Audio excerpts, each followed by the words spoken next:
Welcome to your weekend in Hamburg.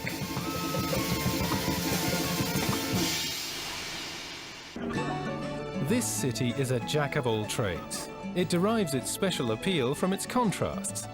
You can be feeding seagulls by the Alster one moment and staring at eccentric fish salesmen on the Elbe the next. That's Hamburg. Here, water is the common denominator.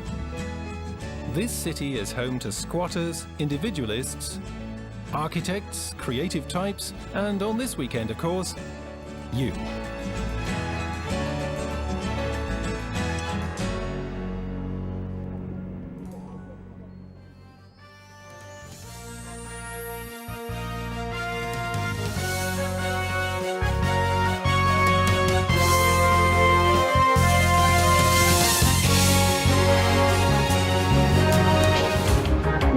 Hamburg, a lively metropolis in the north of Germany, and for many centuries a gateway to the world. A work of art with many different faces.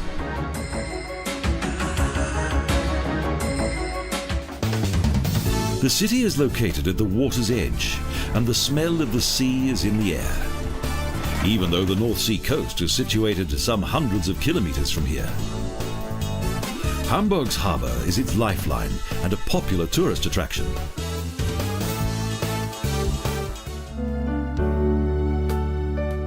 Germany's second largest city features several green spaces, canals and lakes, and provides a high standard of living.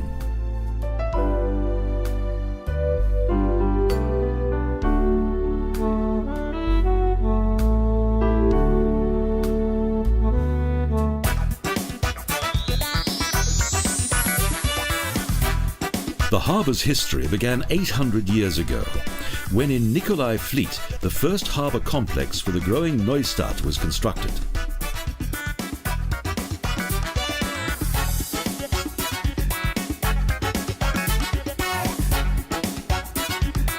The harbour is at the heart of Hamburg's economy. Destruction during the Second World War and damaging storm tides have only caused temporary disruption to Germany's largest harbour.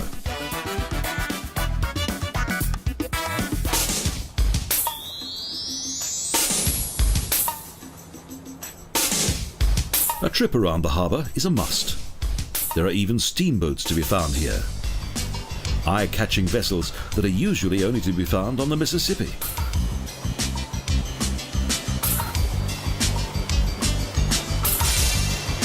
Although known as a harbour city, Hamburg is located on the Elbe and is more than 100 kilometers from the North Sea.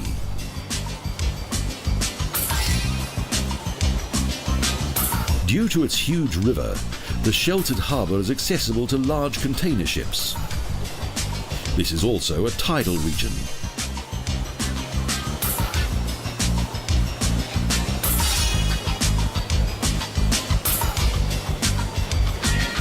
More than 15,000 ships anchor here each year. 35 harbour basins are at their disposal, and around 46,000 people work in the harbour area. Today, the harbour covers an area of 87 square kilometres, and the latest technology ensures a smooth and efficient flow of international trade.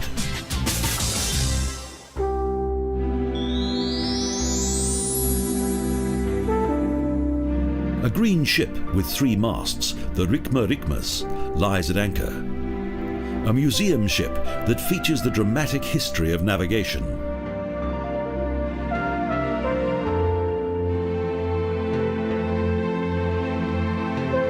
This windjammer was constructed in 1896 and was once the queen of the oceans. It is the only surviving cargo ship of those days and was built long before the arrival of today's massive container ships. These well-made boats were able to transport up to 3,000 tons of cargo and were the fastest sailing ships in the world.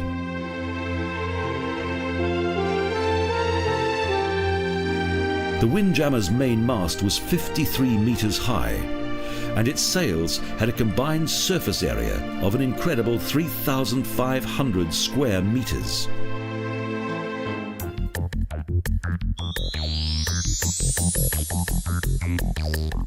The Speicherstadt is part of the harbour.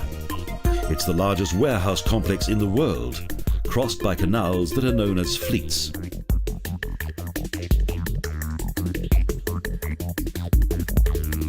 In 1888, although Hamburg was connected to the German realm, its harbour remained duty-free. So the construction of huge storehouses became necessary. The Brook Islands were deemed to be suitable for this, and around 24,000 people were resettled.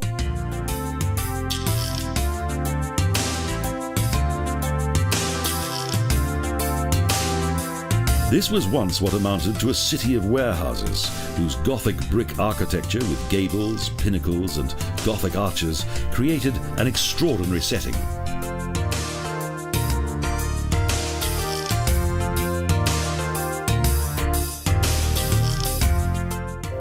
Hidden behind many of the facades was the technology of the day, such as huge iron structures, hydraulic windlasses and electric light.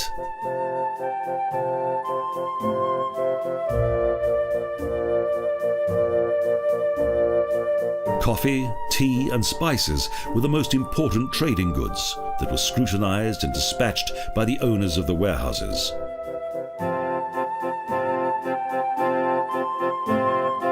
In the Speicherstadt Museum, there are old weaving machines and various other devices that highlight the Industrial Revolution that took place in the 19th century.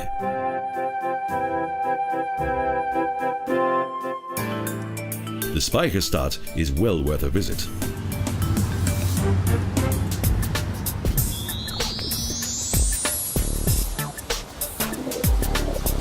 The city of warehouses is crossed by numerous canals along which countless tons of cargo were once transported on small barges from the harbour.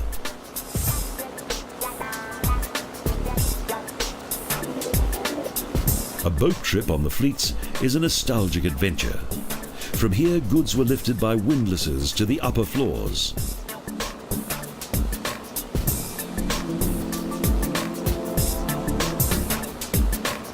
A total of 17 warehouses were built, each with 7 to 8 floors, and they provided a storage area that measured 330,000 square meters.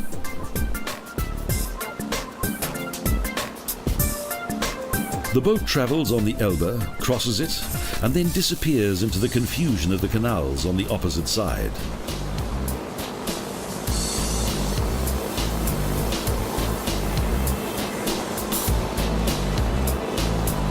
Past huge container ships that are loaded and unloaded both day and night. This is one of the most important container harbours in the world and never goes to sleep.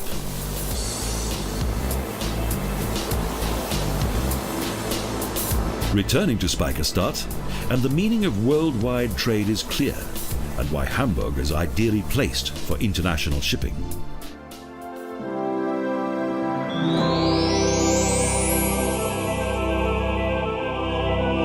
The tower of St. Michaelis Church is lovingly known as Michel, one of the city's most famous landmarks. The church is one of the most beautiful Baroque buildings in the north of Germany. Its white, grey and golden interior is particularly impressive.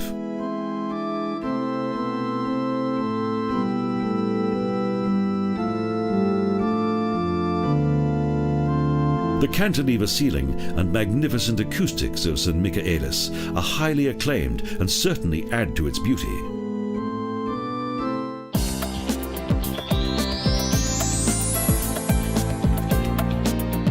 The splendid Ulster arcades are reminiscent of Italy. They were built in 1843 along the small Ulster opposite City Hall Square. Here, no matter what the weather, the people of Hamburg have an enchanting view of their city hall and Venetian landscape.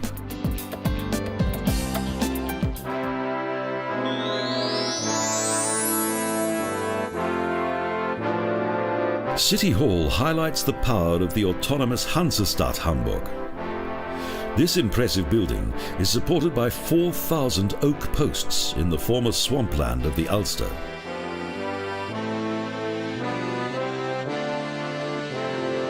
The building is constructed of granite and sandstone. A relatively modest-looking building, an architectural combination of Renaissance, Baroque and classical design.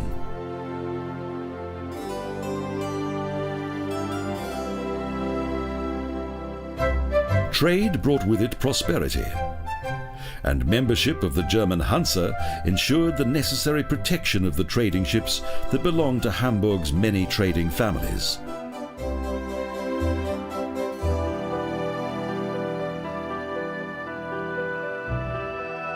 The left wing contains the large hall of the Bürgerschaft that is similar to a parliament.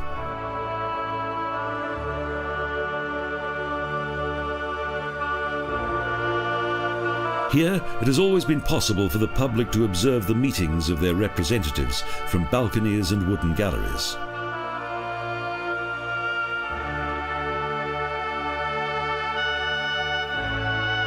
The City Hall contains 647 rooms, even more than Buckingham Palace. Each is furnished with precious wallpaper, wooden doors and fine paintings. Each work of art indicates the city's long history, from Danish rule to the German realm and also Napoleon's occupation of the city.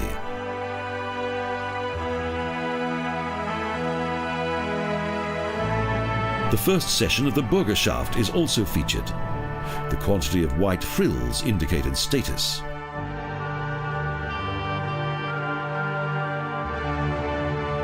The gallery that contains paintings of the Burgomaster leads to the right wing of the City Hall. The Senate meets in the Ratsstube under the chairmanship of the Burgomaster in private session.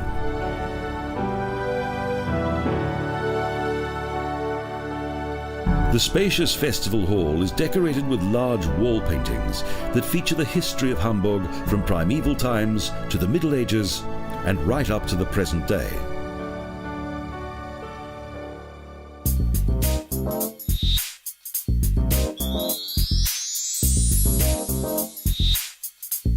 In the 13th century, the Ulster was dammed, thus creating a 180-hectare lake that still exists, the Binnen Ulster.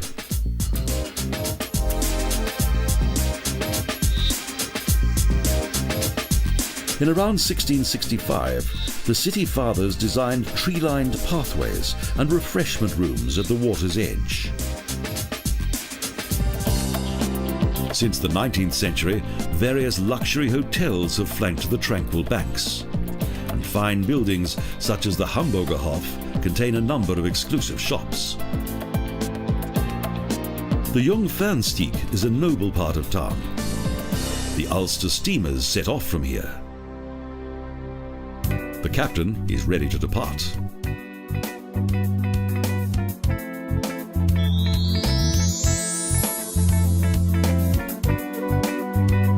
A canal trip with the small ships of the White Fleet travels across the dammed-up Binnen Ulster, beneath Lombard Bridge and across the Außen Ulster.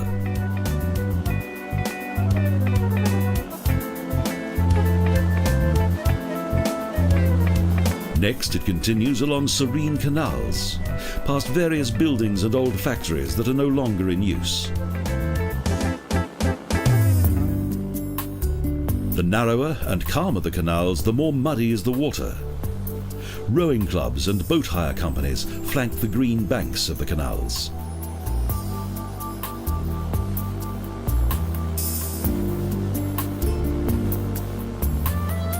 The Außen Ulster is a unique water system within the city.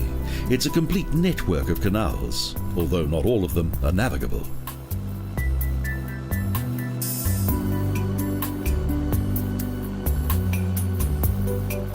With 2,428 bridges, Hamburg has more than Venice, Amsterdam and London put together. It is rightly known as the Green City on the water.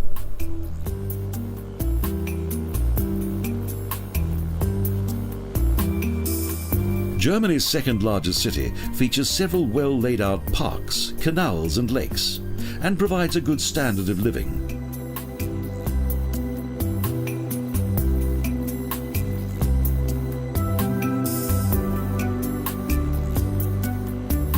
It was here that, more than a century ago, the city's rich ship owners built their white villas and splendid gardens. The Ulster is the city's main leisure area and attracts a large number of sightseers.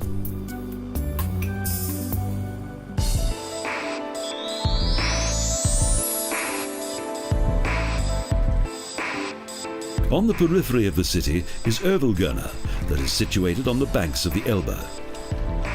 Once fishermen and ship's pilots lived here, and it now boasts a museum harbour.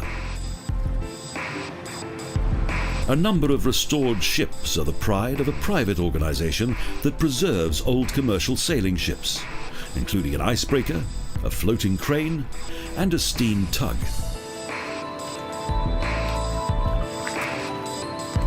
Each of these lovingly restored vessels is a fascinating sight, and some can be hired for corporate events.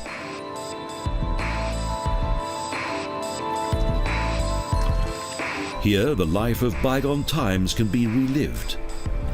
The citizens of Hamburg are fond of their historic steamships.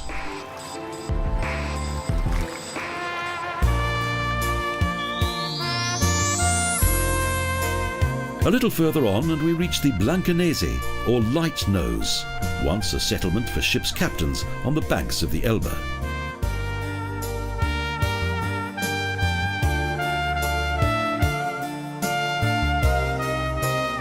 Today, this idyllic area has developed into Hamburg's elegant West End, in which rural pursuits, fine residences and southern flair combine.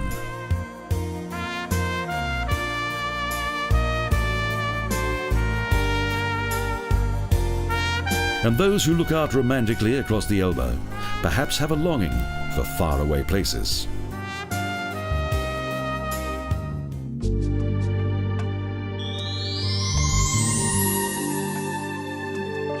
On the 1st of July 1877, the Park Friedhof Ohlsdorf, that is located in the north of the city, was inaugurated. It is the largest cemetery in Europe, and after Chicago, the second largest in the world. This 400-hectare complex was created by Wilhelm Cordes, who created it according to English garden design as a cemetery that was also a work of art.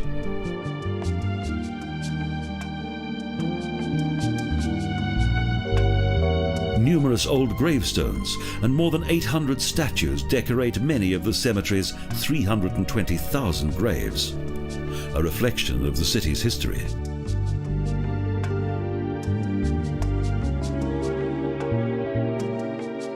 Many important people from the world of politics, finance and art have found their final resting place here, an oasis of eternal peace.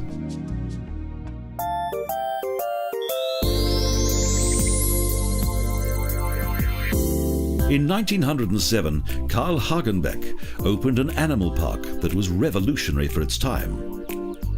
A 25-hectare park landscape for wildlife.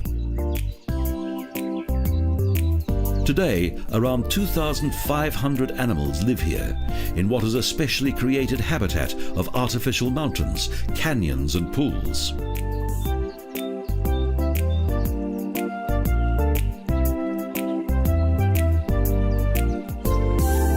Hagenbeck wanted to separate the wildlife from visitors not by fences, but by invisible ditches beyond which the animals could live in a natural environment. In addition to an Asian landscape with numerous ponds, there's also an African savanna, a canyon of lions, a South American complex, and also a Japanese island. Plus, a land of dinosaurs. Hagenbeck succeeded in featuring indigenous wildlife side by side with the exotic, and in introducing distant habitats to the city. Hamburg doesn't have a zoo, but it does have Hagenbeck.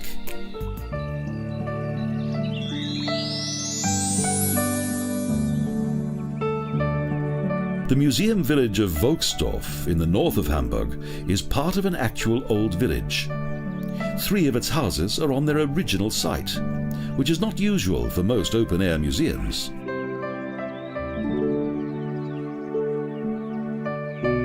The complex provides a good insight into the rural life of old.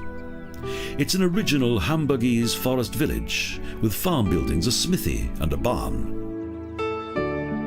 It also features domestic animals, natural meadows, a herb garden and beehives.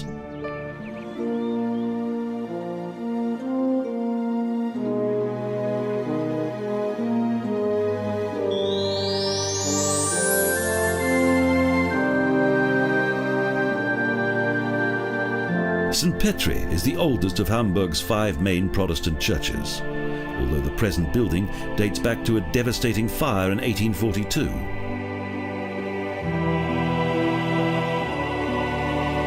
The huge brick building was completely destroyed and later rebuilt according to neo-Gothic design. The remains of the medieval foundation walls were integrated into the newly renovated church building.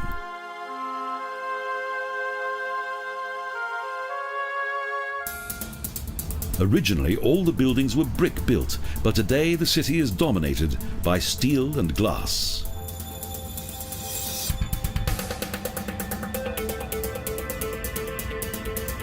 Imaginative constructions decorate the Kontorhaus district, and its characteristic office buildings are reminiscent of ships. The Molenhof, Chilihaus and Sprinkenhof are the sumptuous quarters of many of the city's most successful merchants. Artistic examples of power and prosperity are to be found everywhere, and finally the results of great wealth.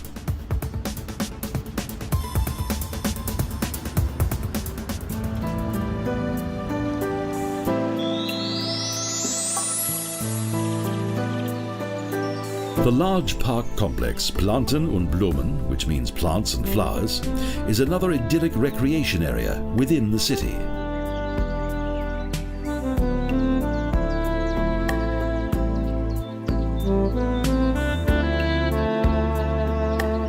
From 1863 until 1930, this area along the city's old fortified complex contained Hamburg's first zoological gardens.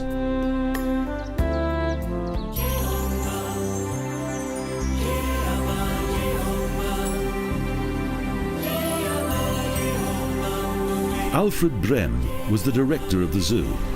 He wrote a famous zoological work, Brehm's Tierleben.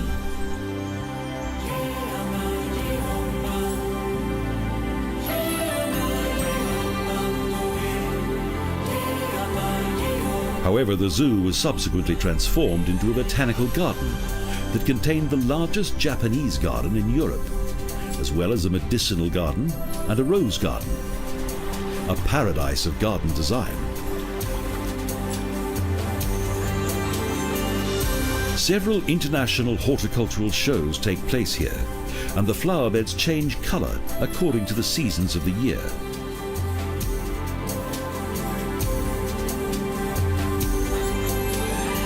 It's a relaxing place where nature can be enjoyed at close quarters.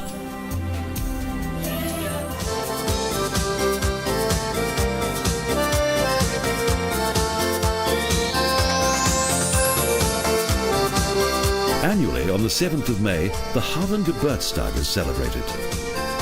People from all over the world gather within the galleries of the landing stages to celebrate a huge harbour festival along with the people of Hamburg.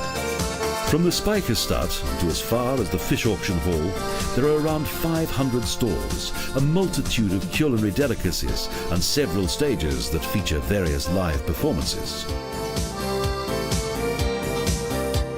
In the unique atmosphere of the harbour, when the weather's good, it's a perfect place to celebrate. Next, the boat displays begin, a reminder of the real reason for this festival. On the 7th of May, 1189, Emperor Friedrich Barbarossa gave Hamburg the right to be a duty-free area, and also the right to trade freely on the lower Elbe. It was then that the real prosperity of the city began, and vast wealth gained from trading went from strength to strength. Immigrants also helped in this success. In the 16th century, many Dutch Protestants fled from religious wars to Hamburg.